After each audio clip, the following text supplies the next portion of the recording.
Greetings, family. Welcome to the Grand Rising Collective. My name is Kyle, co-host, educator, and entrepreneur for 20 years. Grand Rising Collective's here is to cultivate greatness in ourselves and our community. And my name is Kayode, co-host, educator, and entrepreneur for over 20 plus years. My contribution to Grand Rising Collective is to help cultivate that greatness in ourselves and the community through impactful discussions, seminars, and webinars with my co-host, Kyle Dixon.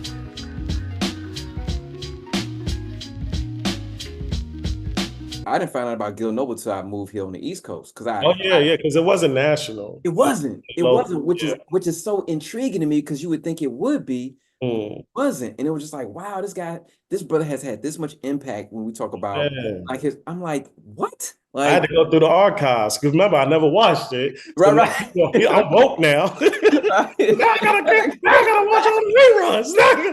I'm going through the reruns now. Right. Oh my god! I'm just eating. It's like when Neil was like, "I know kung fu." Like I was going through the whole joint. And like I learned about COINTELPRO. I learned about this. Man, I'm telling you, I took the red pill. Yo, it was like the red pill. Jay. I got unplugged. Yeah, man. Oh God, man. That's what I'm saying, man. It's like again, this generation, and it's not their fault. Like we said earlier. No, it's not. It's not their fault that they have this access. Man. It's on us. We can't. It's like my mom, our parents. Go to school. They send us to school to learn. But do you understand what we learn? Right. It's the greatest marketing of white supremacy is what I'm learning. I'm not learning self. Like, you know what I mean? So there's a wave that we're fighting against each other, especially when the OG was like, you need to learn your history. And I'm like, when I told people when I first learned about Shirley, people like, what? How you not know? Do you understand what I'm being taught in school? It's not about Shirley Chisholm. You know what I'm saying? I'm pledging allegiance to the flag of the United States of America by Francis Scott Key. And the whole term, the pledge, you understand, it's not about our life. We tried to run away, there was tyranny and death coming from that. So it was just, there's so many layers of, it's just conditions of what we used to saying, go to school and do this and that. So I have so much empathy for us in that way, especially me. The last degree I have is junior high school. That's it. I don't have a high school. I cared not to go back. Once I started to learn hands-on on everything, it was just like, so I'm not afraid that when people like don't advocate people to not. This is a business, man. Let's pull a curtain back. You go to school for what? Stuff that you can obtained at home, right? If there was the availability, but the more I suppress your parents to work hard, to do certain things, to lean on the fact that you're going to need to have them in school. New York is one of the toughest places to close down during bad weather. We got a foot of snow, you got to go to work. You know what I'm saying? And so when you got that pressure, they they be hard and they keep the schools open so the kids could have something to eat. All that's an excuse to get them away from the home or, try some of it. Like it is for some kids. I'm not going to say all kids, but you got to, when you pull back the curtain, you realize the business of America, it's a business, man. Don't get caught up with morality. How is it like, what you did to create this ideology of America? And we're going to say this is the greatest country in the world. We the highest in incarceration, almost top in the last of education. You understand what I'm saying? I do. We are not the most successful. We are not the greatest. There's countries with better healthcare than us. Yes. With more rights than us. We are not the greatest country in this world, man. That's a fact. Hey, man. When you pull the curtain back, man, you start to see what it is. It's like, oh, wait, hold on. Wait. Okay, I get it. Then God forbid you travel. God forbid you travel. Oh my goodness. You start to see like, what? So I just said, like, it's just something weird, brothers. It's like, start to really channel into your human instincts and realize for so long how much you've been falsified. Mm-hmm. It's a hard pill. It's a hard pill. That red pill is a hard pill to swallow, man. Yes. It's a hard pill to swallow because then you face the reality of what is. Yes, indeed, brother. Oof. Thank you, man, for sharing. I definitely want to get into the biz. Keep it on the entrepreneur Oh tip, yeah. because it all ties into what you're saying. Like Yeah. pull the curtain back a little bit, and I want to ask you your opinion on because there's a lot of big conversation around the industry of media, how we have the Netflix and the Hulus and things like that, and how that affects you on top of dealing with the technology tools of AI. And if that has affected your industry, because I know a lot of youth, because we talk with the youth a lot, so that's why I'm bringing them in. How they're able to use that or prevent that from, or use AI and technology to help them get into those certain industries, but also how they can protect themselves against it too. Yeah, I think it's important. Like it's like with coding. It's like you know, a lot, the schools outside of the public school system, which is it's the worst by design, and then when you privatize having your own school and you get the private money coming in and you afford it more flexibility and opportunities to bestow programs that could really help enhance skill sets, understanding where this business of America is going. And so, kids was learning programming in the 80s. Not my school. You know what I mean? Like, Right. only thing I know that was anything computer like was the new class called computer science. Like, Yeah. it was just like, what's computer science? Like, you apply for the high school. It's like, oh, this is computer science. Like, Right. it sounds fancy as shit, right? You know what I Yeah, mean? floppy disk. Man, a floppy, I mean, so the things that afford certain people to be ready for the machine and the business of America was already happening during our generation. So we're lagging if we want to be a part of this business in America, with these folks to really, get us caught up into believing stuff that's not real. It's more important that we learn things, and if it's AI or whatever direction it's going in, that we make entrepreneur very available because we need it. We need it because it helps with having positions of hiring and making things successful within the community. Like right now, like I look at people like John Johnson, with Ebony and Jay. Like, look at where you're from, Chicago. Like, you got, Johnson Publishing, you got Luster Curl, you got, the brother who just passed away, who was one of the investors in the Chicago Bulls. I forgot the brother name. Very successful Black man, that people don't know. I didn't know. He was a person that, that's Chicago exists, the Bulls exist, and so you have a lot of successful people. And then at the same time, they're kind of, look at Johnson building is up for sale now. Like, Johnson Publishing building is up for sale now. When he passed away, everything is dismantled. What's happening for me at this particular time, and I'm being honest with you, it is new to me because like in any, wherever you are in life, you're always going to be introduced to something new. So, although you have visions of what you want to create and build, so Carter Magazine has afforded me to connect with the baby boomers a lot. And they appreciate what I'm doing because I'm holding and giving honor to our ancestors every day, right? That's relative to either family members, like whether it is Eartha Kitt's daughter to Mr. Phillips' daughter to like Kim Fields. I got Tatum O'Neal, J. Jesse Williams, Nicole Every Parker, Lee Daniels, Little Marvin,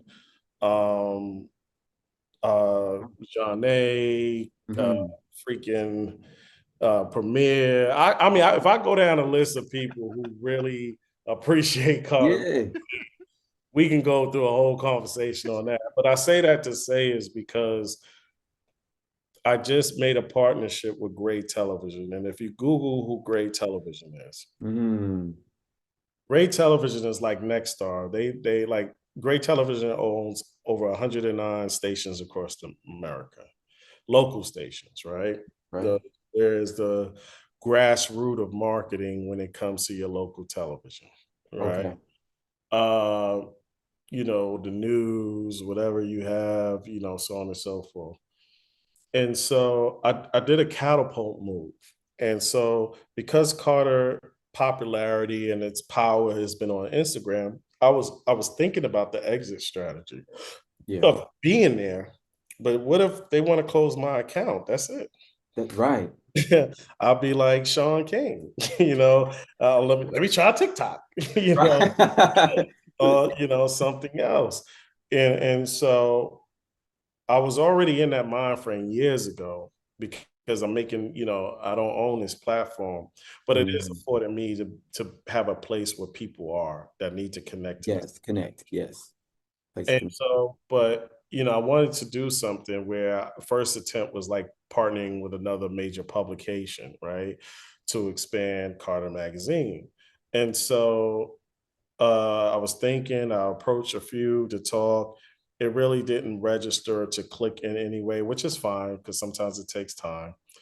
And so I met a good friend. His name is Kim Greenwich, and he's the vice president and GM of Gray Television.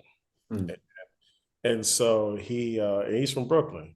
And so we met and at a forum and we wound up having lunch. And so we built this friendship of like once a month, let's go have lunch just to catch up to see what we're doing. And so I had an idea over a year ago. And I said, Kim, I think, what if my platform as a brand partnered with a broadcast network? And he knows who Gil Noble is. He even tried to work an intern for Gil Noble back. Wow. Yeah, Gil shut him down though, because it was about that life I learned. Like, you're not gonna come in here and think this is peachy key. Do you know this? Like Gil was schooling cats. Like, if you ain't about this life, you ain't gonna be on this. You got to know what you're getting into. You know, like it is. So he didn't pass the class. Okay. But he wound up being in broadcasting. You know. And so I was like, what do you think if my company was to partner with your broadcast network and we would amplify history like no other, you know, and do it in a way where it's time, especially, you know, the fight against woke. And he was like, oh, he said, I don't know. He said, put something together, like, you know, I need to understand it more and see. And I got it and I understood and I put something together and showed it to him. It still didn't register. So I said, okay. So we never talked about it again. Still had our monthly lunch and stuff. So last year, in I think November, he had a symposium and he hosted it. And it was him, Charlemagne the God, and Kathy Hughes' son, who runs Urban One. And they had it at Virginia State University. I didn't know about it. But whatever happened at that symposium, one thing that was mentioned is like how a broadcast network is going to have to get to the African-American, you know, marketplace and voice. You're going to have a presence on social media.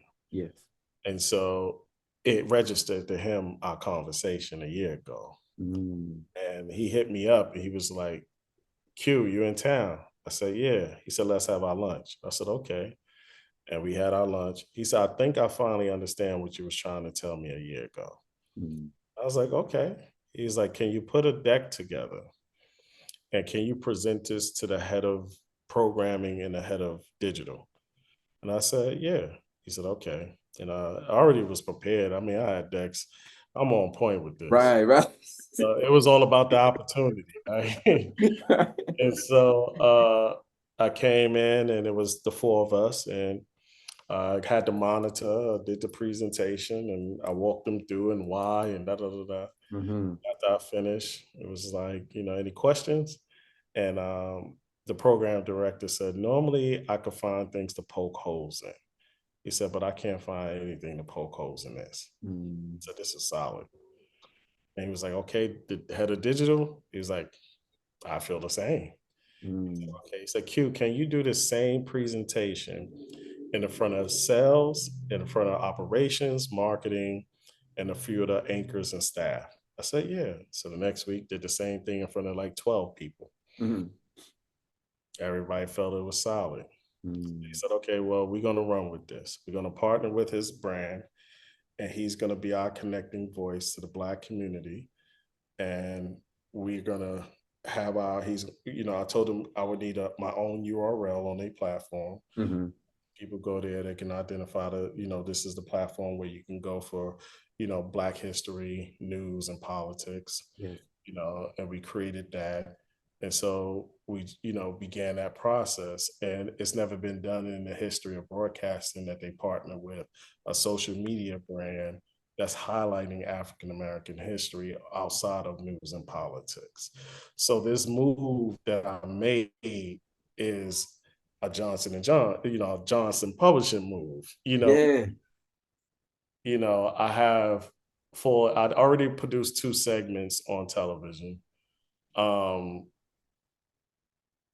And we're still growing it because just to show the numbers when it comes to getting advertisement and insertion orders, I get that already for Carter on its own because of my social media presence. But when it comes to broadcasting and it's a new platform, they measure on their platform. So we are growing it as we speak, but it started here in Richmond, but then they want to expand it into the other markets. So it's like the show and prove type thing. Yes. But they're already excited what's happening already. And the response in the city and everybody is very happy with it. And so they already have that projection of it going elsewhere as well. But I say all that to say is that this creates the opportunities of controlling the narrative, of understanding we know how powerful media can be, and it is. And so it's important that we have a place in this. And I am just the beginning. I am not the end all say all. I tell people this is a Jackie Robinson move. I'm not the best header, the best runner.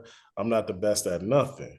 I just so happen that this is the right place at the right time. It's opening up the doors for much more successful people to come in. And then that's going to be way better than me. But at least we cracked through this door. And now we can expand beyond social media to be in a place where you have broadcast networks who control the towers, who control the who are in the every community that of African Americans across the nation. Thank you, Q. Thank you, brother. So this is what this means. So this is just the beginning. So blessings. Thank you, brother. Blessings. And so when I say, and the intentions of what we do and strategizing and how we make impact, this algorithm of America have all type of tentacles. And we need to create those tentacles as well. So it can't just be media. It got to be this. The biggest distraction that's been for us is entertainment. I mean, it's the playbook of Greece. Right? The Romans, they create the Colosseum to distract the people against the laws they are tired of abiding by. So what they said, let's entertain the people, let's get the gladiators there, so that's why we high in sports. That's why we got the Stephen A. Be loud, Stephen A. We got the athletes and talking stuff and, entertainment. When it comes to us, we're number one in entertainment. Yeah. That's the biggest distraction. For them, it's entertaining to see, but then, dad has grandfathered me into our successful real estate business. And we have this going on. And, we got agriculture. We got this, we got farming, and we're not struggling like the Black farmers are, and so it's okay to, I like what what's her name? Christina Clark. I like what she's doing. Oh yeah. I want more of her. The more, because I think Caitlin. Caitlin Clark. Yeah, I need to see Caitlin do. Although we know the sister got more numbers than her, definitely. but she's not the record holder. It's really the other sister. Lynette Woodard. Yeah, exactly. Yeah. But it's good because I think they need a taste of medicine of this distraction. You gotta see what distraction looks like. Yeah. And let's just say I need some more of that. Yeah. Yeah, get distracted on the entertainment. Get distracted on that while we build this ground that we doing here. So I like to move like Harriet. Okay. I don't need attention. I don't care for it. Well, man, but I appreciate you coming on our platform and sharing those things, man, because again, you've been doing work, you've been putting in your time and energy into these things, and especially with Carter Magazine, family, you definitely got to check it out when you get, because it's phenomenal what the brother is doing day in and day out. When we talk about that consistency, leading to mastery, leading to influence, and it's just always, it's just these things of impetus, man, and these influences of our lives in general. Like, you never watched Gil Noble, but it was that one time, you know what I'm saying? But it could only happen if Gil Noble just continued to do the show. If he stopped, then I'm sure it would have came eventually, but it wouldn't have came that way. You know what I mean? So right. And then add just one quick thing is like when I met Harry Belafonte and he I told him what I do and stuff. And he told me I didn't know what I was doing. And I was like, whoa, like, he said, I'll tell you why. And I was like, okay. He's like, when Martin Luther King asked to have a meeting with him to help his movement, he sent him a telegram, a Western Union to, say like, I would like to have like, an hour of your time or 30 minutes. And, just to tell you what I need your support and help, your notoriety to be a part of this movement. Yeah. So he granted him that time. And he said that hour turned to like 5 hours. He was impregnated by this man's vision. Wow. So much that he wanted to start something too. So he wanted to bring students from Africa over to the States to get college education. Yeah. And so they could take that and go back home and with their knowledge and resources and connections to help build their community better. Yeah. So he chose the country Kenya, and he brought over students there. And out of the 80 students that he brought to the US, one of them was Martin Luther King. No, one of them was Barack Obama Sr. Wow. So he comes here, gets with Barack's mom, and they have Barack. And so if he didn't do that, they don't get together. And they don't have Barack, and we don't have the 44th president being Barack. So he said, I say that to say to you, you don't know who you're impacting right now. So continue doing what you're doing. Okay. That's why he said, I didn't know what I was doing. Oh, yeah. Wow. So when Gil Noble didn't know he was going to tap into me by doing what he was doing. Remember, I never watched one episode until 15, but he kept doing it. Yeah. You understand what I'm saying? Yes. I don't know if Biz knew he was going to connect with me with going off and introducing me to Shirley Chisholm. Yeah. His logic behind writing that verse. Yeah. Saying like, shout out to Biz, man. So he said, that's why I tell you don't know what you're doing. He wanted to open up my mind to understand the magnitude of importance of what I do. And so don't stop doing it. Thank you. So what y'all doing, y'all don't know who y'all impacting right now. So keep doing what you're doing. Thank you, bro. Yeah. Indeed. I mean, we do it late. It's a labor of love. You know what I'm saying? Oh, yeah, there you go. Yeah. It's a labor of love, Definitely. And, I tell my students all the time, me and Kayode talked when we collab and talk to our students, we do this because we want to, not because we have to. Oh, there you go. Say less. Yeah, exactly. Like we are not forced to be here. In that order. Do it. In that order. And I feel it. Kyle, you've been a person of persistence and consistency. And you understand and you respect everyone else's space and life. And so I just knew it was a matter of time. And when that opportunity came and me being still, and I don't feel no one is important than your show, or no one comes before you, or you become before them. Mm-hmm. Everything is done at the right time. You know, especially I'm not one to care to do this. You know, Yeah.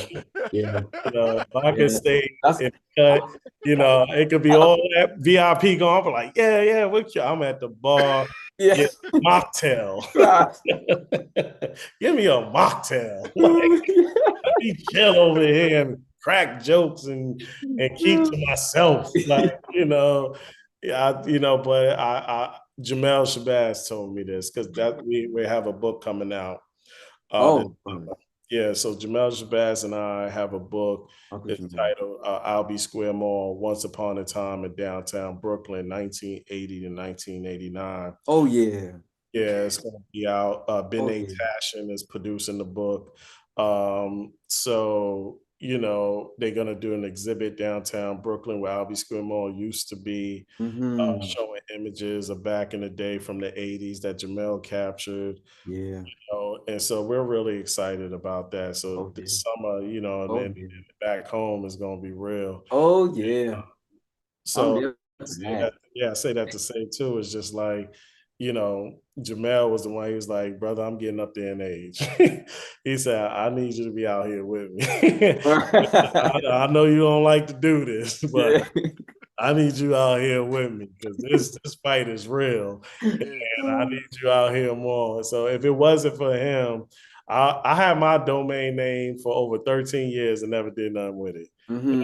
that's just to tell you that I just don't like. I just did it to lock the name in and was like, that's it. But I really put it up last year for the first time, just Wow. because we collaborated and he asked. Yeah. So that's the reason why I put the KeonMartin.com up.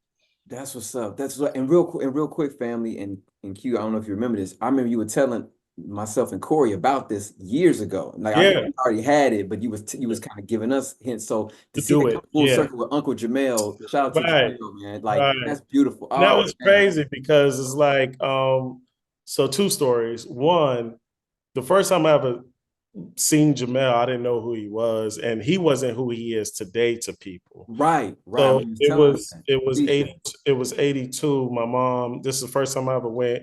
We left the star. She took me downtown Brooklyn for clothes shopping for school. Mhm. And so it was 82, and we get there, and you know, you go through the train. We coming from Franklin Ave, and Mhm. we get off at Hoy and Skimmerhorn, and we coming up, and we go on underground to go under the building McCrory's, and you come up the escalator, you smell the popcorn and stuff. So I'm a kid, I'm curious. I want some popcorn. She tugging me, nah, you ain't getting that. We gonna go. So we had to go get penny loafers at Buster Brown. Oh man, whoa. So I had my fresh 2 pennies in my pocket, and we come outside on Fulton Street, and it was doing a little construction out there at the time Yeah. because you know Albee Square Mall was developed in '77. The building that used to be prior to that was RKO Albee, which was a movie theater. You know, so it was a movie theater that then converted into a mall. And so they wanted to like fix up downtown, make it nice and all that stuff. Yeah. And so we outside, I'm looking at the hustle and bustle.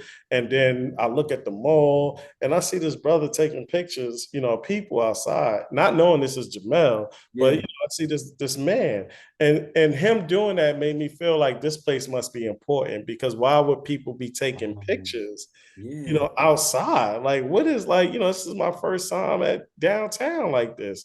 And we go in the mall and we go up to the top floor. That's what Buster Browns were. And I got my Buster Browns and my penny loafers. And then they had a food court downstairs. So we went downstairs to get something to eat. And at the time, it didn't last long, but they used to have a game room on the lower level. Oh And so wow. she let me play one game. She didn't want to stay long. Yeah. They didn't have like Mario, so they had other games in there too. So Yeah. that was the first time I played Centipede. I lost my game real quick because I didn't know how to move the ball, think Yeah. fast. Yeah. Lost that real quick. Man. So we had to leave to go to Maze because that's when she got my clothes from, which was Okay. Portia Street over there. So that was my first experience. But then in my head, I was like, I'm coming down here by myself. This is a happening place. Right. Right. So after a while, I was going there all the time. I would always see Jamel, not knowing his name or nothing, but he would say, hey, brother, sister, let me take your picture, And Jamel, the type of person, when you know him, you could be running from the cops and be in a hiding place, but you already know in your mind you're going to get caught. And Jamel wound up being in that same moment and will talk to you like, brother, honestly, listen, it's gonna be okay. He'll tell you, let me take this picture of you to remember this moment so you can go off and maybe inspire you. He can get a brother to take a picture before he getting arrested. That's how good Jamel is with getting people to take pictures. And mind you, this is a time when you didn't want to be, if you wasn't from Brooklyn, you wasn't trying to be around us like this. You know what I mean? Yeah. And so it was crazy, and no one was capturing these moments like Jamel, because he was in the trenches, And so fast forward, I do the documentary on Black Wall Street. Mm-hmm. No, fast forward, I go to Union. When Jeff Gibbia, the owner of Supreme, he created Union, which is Union. Los Angeles now out there, and Chris owns it now. Yeah, because they just did the collab with the Jays and the man. Union. Yeah. So when I went there to get a T-shirt, they used to be on Prince Street at the time in Soho. Okay. And I was going in there. This was like 2002, I want to say 2002, 2003. I went to go get a T-shirt, and I seen this book that says "Back in the Day." And I'm looking at this, and I see two brothers on the cover like this, and I thought this was cool. And it's like Jamel, Shabazz, forward by Fab Five Freddy, and I'm like, I don't know who Jamel is, but the photo on it. So while I'm waiting for them to go get my shirt, I'm going through the book. And I'm looking in the book and I'm like, yo, that's Panama. Yo, that's Corral. Wow. Yo, that's Shaw. Like, I'm seeing people I know in this book. And I'm like, wow, and these are dudes that's older than me because I'm a shorty doo-wop. You know what I'm saying? So they were influences on me. So I'm like, oh, this is da-da-da-da. So I don't even get the book at the time. I thought it was dope because I was just coming for the shirt, but it stuck to me. I'm like, who the fuck did this book? And so I'm doing a documentary on Black Wall Street, and I'm interviewing Danny Simmons. And when I'm at his house, he got these pictures that look like that Jamel took, like back in the day photos on his wall. I'm like, yo, you know this dude? He was like, yeah. I said, can you introduce me to him? Like, I'm trying to figure out who this dude Jamel Shabazz is. Yeah. And he was the one to connect me. And when we connected, I put two and two together. I said, yo, you used to be downtown Brooklyn catching the pictures. He's like, yeah, brother. Yeah, I said, I knew that. I was like, yo, this is dope. Like, this, I said, it was crazy. I tell him, I'm like, yo, I just came across your book like years ago. And I was like, who's Jamel Shabazz? And not knowing this is you. Right. And so we became friends. And when I got the name Albee Square Mall, when I brought the name in 2012, when I found out it was available and all that, I copped the name. And I knew the person I wanted to work with to do this book was Jamel Shabazz. So it took us 10 years to do this book because my schedule and his schedule was crazy. And so 2022 going into 2023 is the 50th anniversary of hip hop. And I called him. I said, Jamel, we've been sleeping for over a decade right now. I said, it's about to be the 50th anniversary of hip hop. We got to do this book. He was like, brother, I was just thinking about that. He said, it's time. And I was like, yes, it's time. And like, it's been a decade. I've been sitting on this name for so long. I'm like, let's do something with it. And so we finally got together to do the book, and it's coming out this summer. That's beautiful. Congratulations again. Thank you. It's just how the universe is so wild, man. Like how the universe works and how it is. So I'm just a pillar to the culture, and I'm just the person. Like I said, if any opportunity exists to see us win, I'm in for it. And so I just want us consciously to now move forward in these spaces when we have these cyphers, because that's how I see them. I see whether it's a podcast or we on or off or whatever we talk, we in ciphers. And in that cipher, we're here to build, not to destroy. You understand what I'm saying? So at the end of the day, still sharpen still. and we have to save our brothers and sisters out here against for them calling each other's niggas and bitches and hoes. We need more love and empathy. And so I just want that for us. I want us to be able to, do things in love and show like what that looked like. You could be very masculine and be love for your brother. Right. It ain't got to be about the preferences of genre or them, they, or whoever. At the end of the day, we're people. Yeah. And so we're people first. Mm-hmm. And however you want to identify yourself, I'm okay. But I will not identify you as a nigga or a bitch or a hoe. And then I want us to earn that respect of my brother or my sister. You know what I'm saying? And like, that's how I'm rolling. Word. Hey, brother. Yeah, man. It's an honor to meet you, man. Yeah, nah, it's an honor, brother. It's an honor to meet y'all. I'm so excited for it. That's why I come up to New York. You already know. Say less. Yeah, man. Yes, bro. Connect. Say less. Say less. Yeah. Yes. It's 3:07. Q, thank you so much. Oh man, thank y'all. Yeah. Please. I'm sorry, Cal, because we need Q's contact information. Definitely. Social media handle. And Q, I definitely want to, before we go, just your style influence. I want to let people know, because you're rocking the Mets. You Mets from top down. Yeah. So it's has that's for mom. That's for mom, because she growing up in Brooklyn.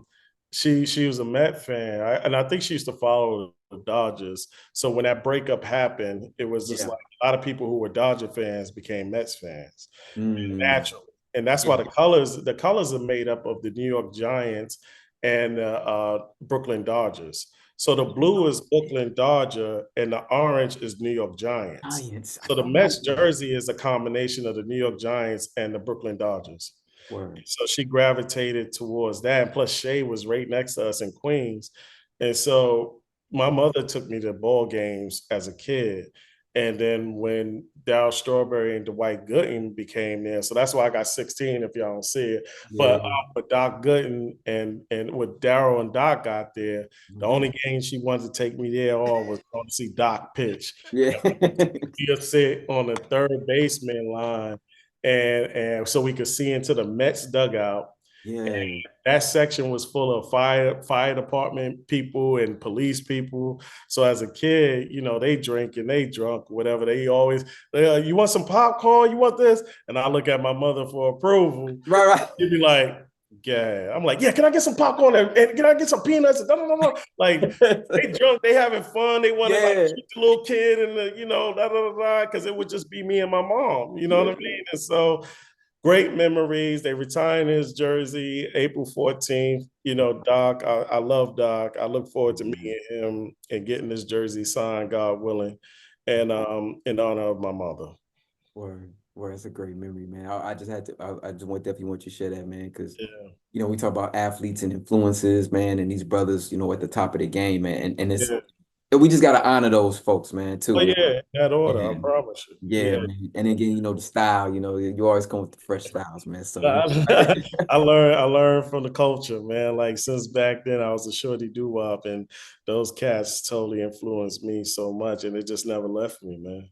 From day one, never left me. Yes, indeed. I have two things I want to veer too far. Sure. But Q, when did your mom transition? My mom transitioned January 11th, 2009. And I was supposed to go to inauguration for Barack, but I couldn't make it because she had just passed away. And my dad transitioned 3 years prior to that in October of 2000 and was that 9? 2007. 2007, 8, not 2 years prior to that, 2007. And so, so all I do is innate legacy, man, and my family, that exists with us today. You know what I mean? And so I'm just excited. And so I thank you for asking that, and I appreciate that. Yeah, absolutely. And the reason why I say that in prayer and God bless you, because my mother transitioned in May 2019. Oh man, condolences and everything, brother. Yes. That's why you already know. You already know. And my dad is he's in rehab right now because he suffered a stroke.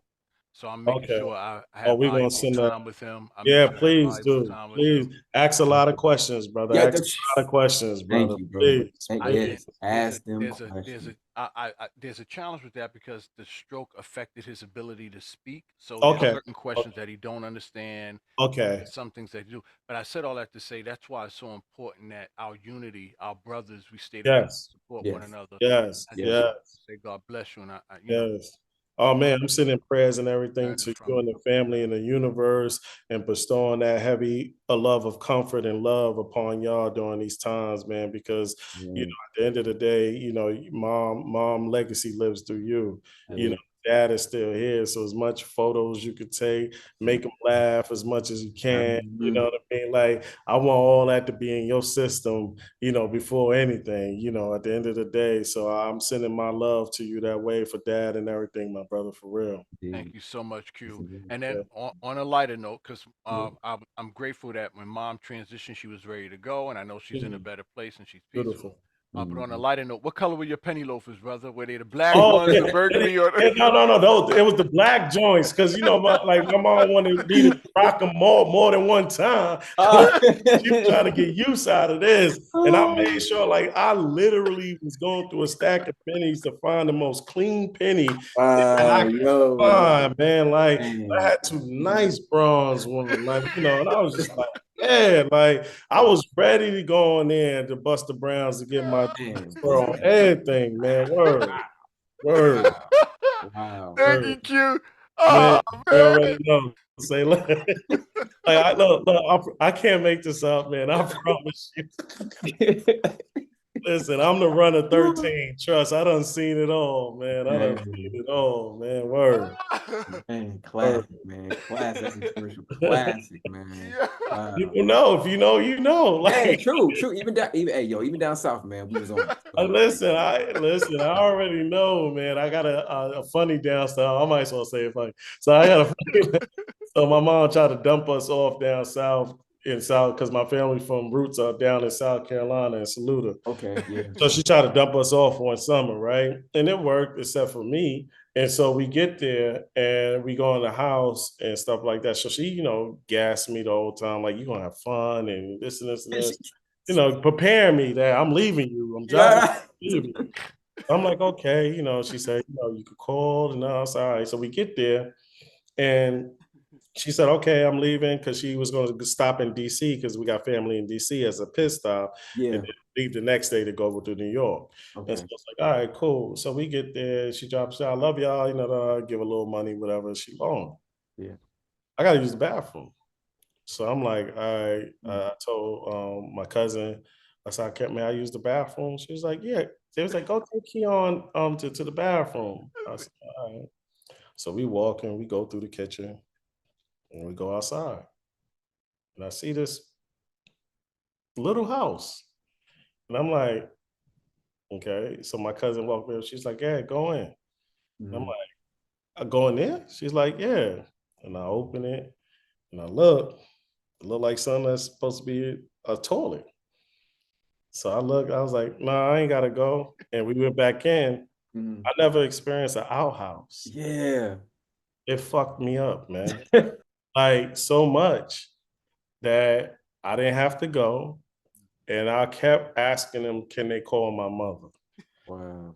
By the time she got to DC, I would have left all the messages in the world. She had to come back down. I was not having it. Wow. She was so mad. She came back and got me. I never spent that until they got a bathroom in their crib. Because at the end of the day, I grew up with a bathroom in the house. Right. I don't know what an outhouse is. That joint looked crazy. I ain't like the smell. Like, I'm from a concrete jungle. I don't know about none of this stuff, man. It blew my mind. I was like, first of all, I was like, I got a bathroom in the little house. Like, it was different. Like, yeah. You ain't got a bathroom in your house. We got to go outside to use the bathroom. Like, she opened that joint. I look, I'm like, oh, this ain't, I ain't got to use the bathroom. I was like, I'm good. Like, I called my mother. She just left. I want to leave a message for her. Like, tell my mother, call, please tell her to call. It's an emergency. She got to DC with that. Yeah, he don't want to stay. My other cousins stayed, but I'm not staying. Like I don't go back home. Y'all can, and I'm the baby, so I got away with it. But I wasn't in that outhouse. So that's my, experience for the South as a young kid. I almost experienced the outhouse, man. I hear you. I got a little story to share with that too regarding that concrete jungle as well. Bathrooms in the house. But my mother took me away 2 Sundays to camp, like these summer camps. And one of the camps was like a military type camp, whereas where you slept in tents. Not in a shelter, but a tent with the daddy long leg spiders and all that. Heck no. Heck no. Nah. Did y'all have Yogi Bear? Yeah. Man. Yogi Bear. But I know there was an outhouse too, and you walk in and there's two like bad, one on one side, one on the other. And that's how I had to stay there for a month and a half, brother. Oh, heck no. Yeah, man. Nah, we had the day camp, the Yogi Bear day camp where the bus used to come around and try to scoop kids in the neighborhood. The day camp never did that. Like, I'm just not one with nature. Like, I don't care. Like, I could do if it's like a Prospect Park or Man-Made Park or Central Park, yeah, I could do that. But you talking about the wild, I have never camped in my life. Like, I will never survive. It's not for me. I'm just not built that way, man. Word. So I get it. I appreciate you, brothers. Word. I appreciate you too, man. Don't forget, what's your handle? Yes, what's your handle? Oh, so if you're on Instagram, check out Carter Magazine, all one word, Carter Magazine, CARTERMAG, ZINE, and then DNA America, all one word. D is in David, N is in Nancy, A is in America. America is the handle. And then you got Albee Square Mall, all one word, ALBEESQUAREMALL. That's all on Instagram. And then from there, you'll see links that could lead you to the partnership of the broadcast network, which is 12 on your side is the media channel. And you'll see 12onyourside.com/Carter Magazine /DNA America. And if you want to see me and my profile, just go to Queon Martin. That's QUEONMARTIN.com. That's the URL, QueonMartin.com. Indeed. God, family, whole family. Hope you got all that. We'll try to post it down there for you all to see down below. Man, it's been an honor, man. It's been a great way to spend the afternoon, man. Saturday cipher. You already know. Everybody tell you what's today's mathematics. What is it? Saturday cipher? Well, I know it's knowledge understanding. You know what I'm saying? What is it? Yeah, knowledge understanding. Yeah, which equals 4, which deals with, culture freedom. Yeah, well, culture freedom is culture and freedom is 4, 5. Yeah, but the culture, we about the culture, you know what I'm saying? Cats used to test them back in the day. Hey, that's why I didn't want to. That's why I was like, let me get this right. I don't want nobody coming up to me, man, because I know how real it is. So brothers will test you, like let me get this right. I don't want nobody showing up on my step, like in that order, and it be in love though, and be in love for sure. Oh, much love. That's why I'm like, peace to you guys. I appreciate y'all, man. Man, we appreciate you, family. You know what I'm saying? Like we got the brother Mr. Martin here, Queon Martin, man. And Kayode, you want to share anything to people before we go, man? The last words that I have to say, you know how two words come out, sensory overload. This is the first time, Q, and Kyle can attest to this, where I've been so quiet, man. One of the reasons is because you're a native of Brooklyn, and I'm a native of the Bronx. And the stories that you shared with regards to the penny loaf, and you shared with us the KRS Ones, our hip hop legends, and the past. I mean, it's amazing the advice that you gave to the young people. I resonate with, no judgment when there's a challenge with these young people that are going through. It's not an attack. It's like, well, how are you feeling today? What's going on? Everything all right at home? Talk to me, giving them that space. Be able to open up and be free to share what's going on in their mind. That way, at my age and at our age, we could take our knowledge and relate it to what they're going through to make it resonate with them and help help them grow and develop and stuff like that. So this podcast, I would say, I think it's one of the first, if not the only podcast where I find myself in a state of being a student and learning and listening from your knowledge, brother, that you're sharing. I appreciate you. And sensory overload. Cal, final word, Cal Loreno, after these podcasts, man, I really got to shut down and just, process everything that was shared, so that way I can package it and share and pay it forward to my peers and to the young people going forward. So pay it forward, brother. I appreciate you. Thank you so much. God bless you. Keep up the good work. God bless you, brother. Bless you. Indeed, brother. Indeed, brother. And family, on that note, we are signing off. We appreciate you. Thank you. Like, share, subscribe to this episode. We appreciate your time with us. Again, we do take donations. As I say, we'll take the kind that jingles, but we rather take the kind that folds. You know what I'm saying? But we appreciate you anyway. Any way you want to spend your time, spend your energy, spend your dollars, your cents. We appreciate it. And continue on to support us. The Grand Rising Collective Podcast is on deck. We ain't going nowhere anytime soon, so definitely look us up. We got our own thing, 4T's Productions, my production, Precise Minds Filmworks, in conjunction to Hidden City Studios as well. So on that note, we're gonna sign off. Kayode, you wanna do it? 3, 2, 1. Peace.